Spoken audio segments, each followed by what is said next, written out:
வேத வசனம் தானங்க. அவங்க நடுங்கினார்கள், தீர்க்கதரிசி நடுங்கினார். தேவனுடைய எத்தனை பேர் நடுங்கினே வந்தோம். ஐயோ இல்லை நான் தான் எப்படி நடுங்கினே வந்தேன். ஒரு பயம் இருக்கும் நமக்குள்ள. அந்த நடுக்க வேறு. தேவனுடைய வசனத்துக்கு நடுங்குறலே நோக்கி பார்ப்பேன்னாரு. தேவனுடைய வசனத்துக்கு நடுங்குறோம், அது உண்மை. கேட்குறீங்களா? எத்தனை பேர் அப்படி ஒரு உணர்வோடு வந்தீங்க? வரல. ஏன் வரல? ஏன் வரல? வார்த்தை சொல்லப்படும் போது ஐயோ வானா இந்த வார்த்தைலாம் சொல்லாதீங்கன்னு யாரா பயப்படுறீங்களா?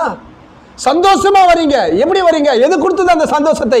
அவர் சிந்தினதான விலையேற பெற்ற ரத்தம் தான் அந்த சந்தோஷத்தை கொடுத்தது. நான் தேவனுடைய பிள்ளை, நான் அவருடைய சமூகத்துக்கு போய் அவரை ஆராதிப்பேன் என்கிற ஒரு தைரியத்தை, அந்த விசுவாசத்தை நமக்கு கொடுத்தது. அவங்களுக்கு இல்லைப்பா அது, ஆனால் நமக்கு இருக்குதுன்ற.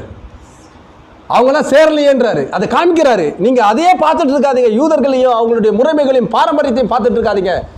அந்த அதிகாரம் அப்படி தான் எழுதப்பட்டு. வேதத்தை கொஞ்சம் நல்லா உன்னிப்பாக பார்க்கலாம். வேதத்தை வாசிக்கும் போது செய்தி புரியும். செய்தியை மட்டும் வெளிப்பாடுன்னு தூக்கி